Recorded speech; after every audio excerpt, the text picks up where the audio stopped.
আজকের ভিডিওটা তাদের জন্য যারা বাড়িতে দই পাতাতে গিয়ে বারবার ব্যর্থ হয়েছে।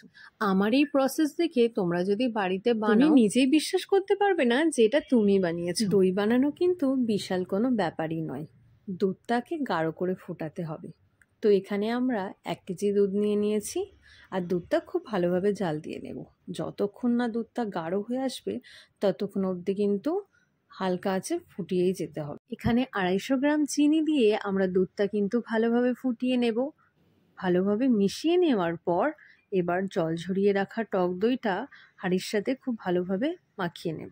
দুধটা হালকা উষ্ণ গরম থাকতেই আমরা হাঁড়িতে ঢেলে নেব। বেশি গরম হলে কিন্তু দুধ কেটে যাওয়ার ভয় থাকে। এরপর এটাকে ভালোভাবে মিশিয়ে নিয়ে গরম জায়গায় 7-8 ঘন্টা ঢেকে রেখে দেব।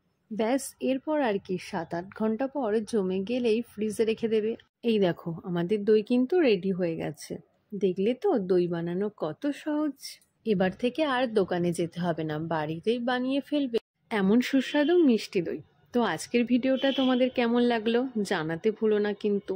আর হ্যাঁ, বাড়িতে তোমরা দই পাতিয়েছো কিনা, তোমাদের দই ঠিকঠাক হয়েছে কিনা অবশ্যই কিন্তু জানিও। আর আমাদের চ্যানেলকে সাবস্ক্রাইব করে আমাদের পাশে থেকো। সবাই খুব ভালো থেকো, এই গরমে ঠান্ডা খেও।